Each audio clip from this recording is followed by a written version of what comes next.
नमस्कार, सी न्यूज़ भारत देख रहे हैं आप। मैं हूं अखिलेश पांडे। वक्त हो चुका है न्यूज़ बुलेटिन का।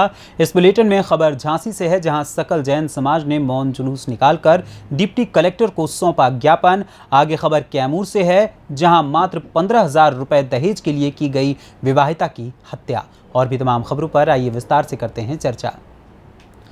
खबर जावरा से आ रही है, जहां हाट पिपलिया से बकरे चुराने वाले 2 आरोपी गिरफ्तार हुए हैं और साथ ही चोरी में प्रयुक्त पुलिस ने स्विफ्ट कार भी बरामद की है। जावरा से सी न्यूज़ संवाददाता अर्जुन नेका की रिपोर्ट।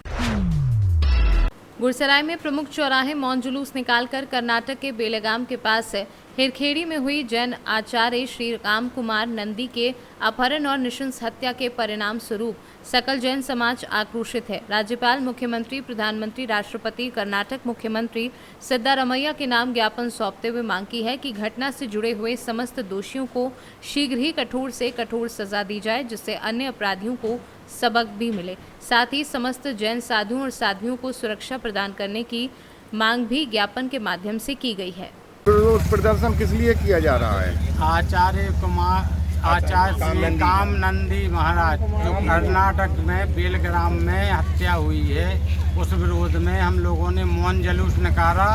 बाजार गुराई बाजार होते हुए मोदी चौराहे, यहाँ से हम लोग गरोठा जाएंगे एसडीएम साहब के पास ज्ञापन देने उन्हीं महाराज को। झांसी से सीनू संवाददाता आशुतोष गोस्वामी की रिपोर्ट। मेला नुआव गांव में 15,000 दहेज के रुपए के लिए विवाहिता की हत्या कर दी गई है, जहां विवाहिता नुआव थाना क्षेत्र के मेला नुआव गांव निवासी सुजीत राम की 22 वर्षीय पत्नी आशा देवी बताई जा रही है, जहां मृतक के भाई कुचिला थाना क्षेत्र के बरूना गांव निवासी संतोष कुमार राम ने क्या कुछ बताया, आइए आपको सुनवाते हैं। कहाँ आए हुए हैं आप? सदर अस्पताल। क्या करने आए हुए हैं? अपने बहन को पोस्टमार्टम कराने के लिए। क्या हुआ था आपके बहन को? मेरे बहन को 14 मई को शादी किए थे नुआव में। कौन हुआ? वही मेलवा नुआव। हाँ। वहाँ पे 15,000 रुपया बकाया था। किसका? मेरे बहन का जो शादी किए थे दहेज में 15,000 बाकी था। तो फिर क्या हुआ? कारण मेरे बहन को ओढ़नी से हाँ फांसी लगाकर मुआ दी। उनके परिजन लोग? जी। कौन कौन लोग थे उनके? उनके घर में जो लड़की का शादी हुआ वो तो 10 दिन का बाहर चले गए हैं। हाँ। लेकिन और लोग हैं, उनका सास ननद जो भी भसुर हैं, हाँ, उन सब मिलकर हाँ दबा दी। माने उनके आदमी नहीं है ना। और उनके घर में जो मेरी बहन थी, हाँ, उस घर में लाश मिला। हाँ। और दूसरे के घर में चूड़ी और मंगलसूत्र मिला, बड़ा भसुर के घर में रखा हुआ था। नहीं टूटा, बिखरा हुआ मिला। टूटा बिखरा हुआ मिला था। अच्छा, कि क्या नाम था आपके बहन का? आशा कुमारी। उनके पति का नाम? क्या नाम है? सुजीत कुमार। उनका घर कहाँ था? नुआव मेला। मेला नुआव। थाना नुआव। नुआव। आप कहाँ के रहने वाले हैं? मेरा बरना घर है। बरना घर है। किस थाने में पड़ता है? कुचिला। क्या नाम है आपका? संतोष रतन। पिता का नाम? लालमोहन राम। कैमूर से सीनू संवाददाता ओम प्रकाश तिवारी की रिपोर्ट।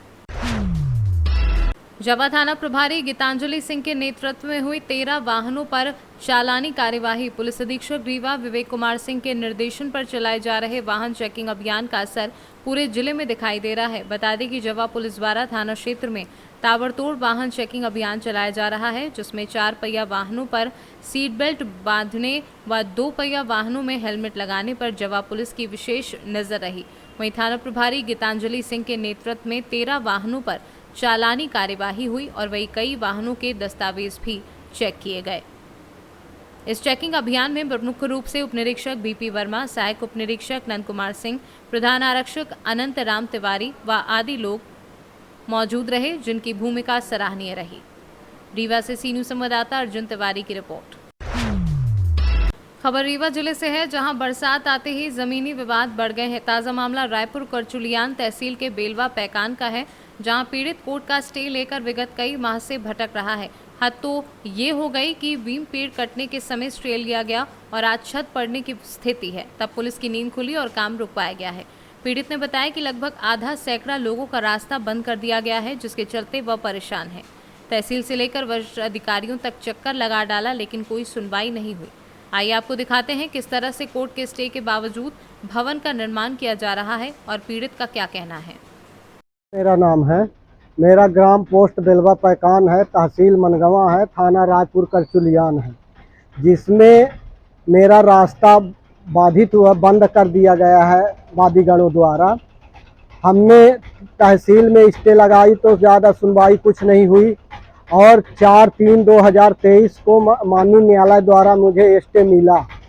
उस स्टे मिलने से कोई कार्रवाई मैं थाना और रीवा दौड़ते दौड़ते हर जगह एसपी के यहाँ दिया, थाने में कम से कम 8-10 बार दिया, हमने अर्जी लगाई, कोई सुनवाई नहीं हो रही थी।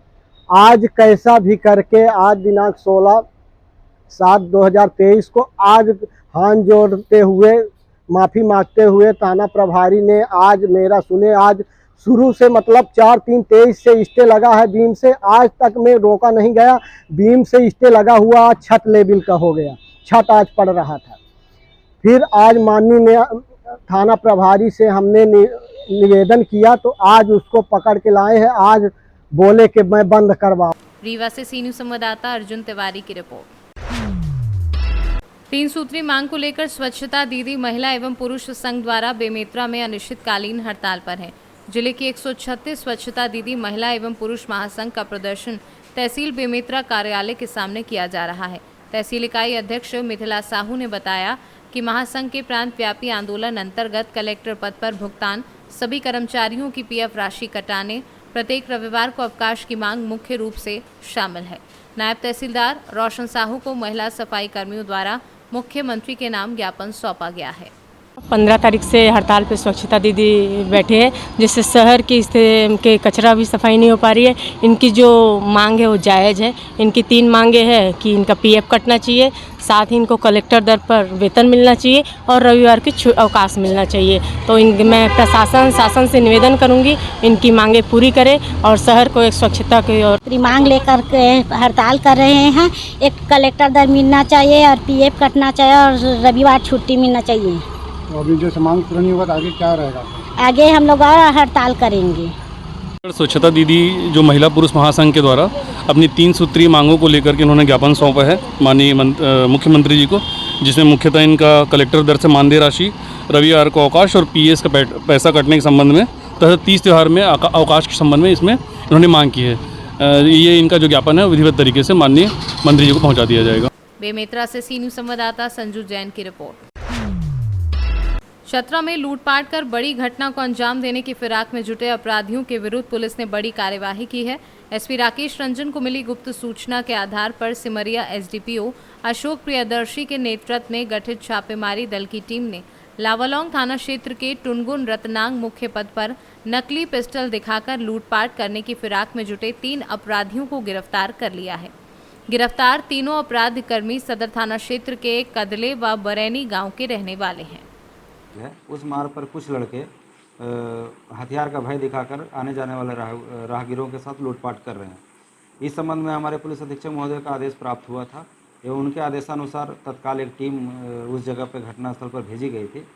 घटनास्थल पर हमारी टीम के तत्परता एवं वहाँ के ग्रामीणों के सहयोग से खदेड़कर तीनों लड़कों को पकड़ा गया, जिनके पास से एक नकली पिस्टल, साथ ही साथ उनके पास से 2 मोबाइल एवं एक 2 व्हीलर गाड़ी जब्त किया गया है तथा इन तीनों के खिलाफ में सुसंगत धाराओं में प्राथमिकी दर्ज कर ली गई है तथा तीनों को न्यायिक हिरासत में भेजा जा रहा है। चतरा से सी न्यूज़ संवाददाता लकी की रिपोर्ट। छत्तीसगढ़ में पर्व की शुरुआत हरेली से होती है। राज्य का पहला त्योहार माना जाता है। हरेली छत्तीसगढ़ की संस्कृति है, लोक पर्व से जुड़ा है। हरेली के दिन किसान अपने प्राचीन कृषि यंत्र हल की पूजा करते हैं। ग्रामीण क्षेत्र से परंपरागत रूप से उत्साह मनाया जाता है। बैकुंठपुर में विधायक अंबिका सिंहदेव, कलेक्टर विनय कुमार लंगे की उपस्थिति में विधि विधान से परंपरागत हरेली लोक पर्व की पूजा की गई। पूजा में पारंपरिक कृषि यंत्र हल, फावड़ा, गेंती, संबल, सुप्पा, अन्य उपयोगी चीजों का विधि विधान से पूजन किया गया। इसके बाद लगे स्टॉल में मिलेट उत्पादों का अवलोकन किया गया। विधायक अंबिका सिंहदेव सहित कलेक्टर विनय कुमार लंगे सहित जिला प्रशासन ने गौवंशों को घास खिलाया। इसके बाद पेड़ लगाकर पर्यावरण को सुरक्षित रखने का संदेश दिया। इस पावन लोक पर्व पर छत्तीसगढ़ी क्षेत्रीय ओलंपिक खेलों का शुभारंभ किया। सावन माह के कृष्ण पक्ष की अमावस्या को हरेली पर्व मनाया जाता है। छत्तीसगढ़िया जो ओलंपिक्स है उसका शुभारंभ भी आज भगवत जी है इसके मैदान में किया गया। जैसे कि माननीय मुख्यमंत्री जी की मंशा है कि पारंपरिक खेलों को युवाओं तक पहुँचाना है और इसी के पॉइंट ऑफ व्यू से आज पूरे राज्य में ही छत्तीसगढ़ जो ओलंपिक्स है इसकी शुरुआत रैली के साथ की गई है। हरेली पर्व पे बेसिकली यहाँ पे हमारा कृषि यंत्रों का पूजन होगा, चाहे गौ माता का पूजन, वो कार्यक्रम भी आज यहाँ पर रखा गया था। यहाँ पे सभी हमारे समाज जनप्रतिनिधि और सभी हमारे मीडिया के साथ उपस्थित हैं। काफ़ी अच्छे से प्रोग्राम मनाया गया है और जिला स्तर पर आज गेड़ी दौड़ और रस्साकसी अभी इसका उद्घाटन जो है आपने। कोरिया से सीनू संवाददाता मुश्ताक कुरैशी की रिपोर्ट। बकानी क्षेत्र के मोड़ी गांव स्थित श्री हेमंत ईश्वर महादेव मंदिर में सावन माह के दूसरे सोमवार को भक्तों का मेला लगा। मुख्य पर्यटक स्थल बना श्रद्धालु शिव भक्तों की भीड़ उमड़ पड़ी। शिव भगवान की पूजा अर्चना अभिषेक करने सैकड़ों की संख्या में शिवालय पहुंचे श्रद्धालु। आज हेमंतेश्वर महादेव मंदिर पर श्रावण मास के अवसर पर श्रावण अमावस्या को विभिन्न स्थानों से पधारे श्रद्धालुओं ने हेमंतेश्वर महादेव के दर्शन किए और आशीर्वाद प्राप्त किया। और यहाँ पर विभिन्न स्थानों से पधारे श्रद्धालुओं ने कोई रसोई लेकर आया है, कोई अनेक स्थानों से आए हैं, कोई अपने अपने साधन लेकर आए हैं और दर्शन प्राप्त कर रहे हैं और आशीर्वाद लेकर सभी इस श्रावण मास का अवसर पर बरसात का आनंद ले रहे हैं और बाबा के आशीर्वाद से सभी बलीभूत होकर अपने अपने घरों पर जाएंगे और बाबा की जय जयकार लगाएंगे। जय। राजस्थान से सीनू संवाददाता रमेश चंद शर्मा की रिपोर्ट। सोनभद्र के घोरावल कोतवाली क्षेत्र के उम्बा गांव में 2019 को हुए नरसंहार में गोली लगने से शहीद हुए 11 आदिवासियों की बरसी पर श्रद्धांजलि अर्पित करने पहुंचे कांग्रेस कार्यकर्ता। इस दौरान पुलिस प्रशासन ने कांग्रेस कार्यकर्ताओं को रोक दिया, जिसके बाद कांग्रेस नेताओं व पुलिस के बीच तीखी नोकझोंक हुई। किसी तरह मामला शांत होने के बाद कांग्रेस के पूर्व विधायक व प्रदेश उपाध्यक्ष भगवती प्रसाद चौधरी, कांग्रेस जिला अध्यक्ष रामराज गौड़, कांग्रेस महिला जिला अध्यक्ष उषा चौबे सैकड़ों कार्यकर्ताओं के साथ उम्भा नरसंहार में मारे गए। परिवारजनों द्वारा आयोजित बरसी आदिवासी पीड़ित परिवार के साथ मिलकर श्रद्धांजलि अर्पित की गई और 2 मिनट का मौन रखकर उनकी आत्मा की शांति के लिए प्रार्थना की गई। ये 17 जुलाई 2019 में यहाँ में एक दुखद घटना हुआ था। यहाँ का 11 आदिवासियों की हत्या कराया गया और उनकी यह 4थी वर्षगांठ है। उसको हम लोग हर वर्ष श्रद्धांजलि देते हैं और उसी का कार्यक्रम था, लेकिन प्रशासन द्वारा हम लोगों को अनुमति नहीं मिल पाया वहाँ जाने के लिए। और पिछले वर्ष के बाद इस वर्ष भी हम लोग उनको पुष्प अर्पित करके श्रद्धांजलि दिए और कुछ मांगे सरकार को, मुख्यमंत्री जी को हमने उप जिलाधिकारी के माध्यम से ज्ञापन दिया गया है कि आगे आने वाले समय में फिर हम लोग श्रद्धांजलि मनाया जाए शहीद स्थल पे जहाँ पे घटना हुआ है। जो बीच में रोक दिया जाता है और हम लोग जाने नहीं दिया जाता है, यह मामला ख़त्म हो जाए और अगले वर्ष भी हम लोग शहीद स्थल पे मनाएं। एक बहुत ही घृणित, बहुत ही अमानवीय, बहुत ही निंदनीय घटना हुई थी। 11 लोगों का कत्लेआम हुआ था, एक नृशंस हत्या हुई थी। उस समय भी हम लोग आए थे, हमारे पार्टी के राष्ट्रीय स्तर के नेता आए थे, माननीय प्रियंका गांधी जी भी आई थी, संवेदना व्यक्त करने आई थी, उस परिवार को आर्थिक मदद देने के लिए भी आई थी। और ये परंपरा बन गया है। जिला कांग्रेस कमेटी के साथ कांग्रेस के लोग हर वर्ष आते हैं यहाँ पे और अपनी श्रद्धांजलि अर्पित करते हैं। ईश्वर से प्रार्थना करते हैं कि मृतक आत्मा को शांति मिले, उनके परिवार को इस महान दुख को सहन करने की शक्ति मिले और जो पीड़ा झेल रहे हैं वो ईश्वर उन्हें ताकत दे कि अपने परिवार को सुचारू रूप से आगे बढ़ा सके, ले सके। और फिर मैं ईश्वर से प्रार्थना करता हूँ कि इस प्रकार की घटनाएं नहीं होनी चाहिए। ये मानवता के लिए कलंक है। विषय कोई भी हो, इंसानियत का कत्ल नहीं होना चाहिए। जिस तरीके से हुआ था, सारे लोग मर्माहत थे। जो भी व्यक्ति इस धरती पे है, जो भी इंसानियत की भाव रखता है, उन सबको तकलीफ हुआ था इस घटना से। आज हम लोग इसीलिए यहाँ आए हैं, उन मृतक आत्माओं के प्रति श्रद्धांजलि अर्पित करने के लिए। और हम लोगों ने मौन धारण करके सोनभद्र से सीनू संवाददाता कुमधर चौधरी की रिपोर्ट। फिलहाल के लिए इस न्यूज़ बुलेटिन में बस इतना ही। देश दुनिया की तमाम खबरों के लिए देखते रहें सी न्यूज़ भारत। हर खबर आपके साथ, आपके हाथ।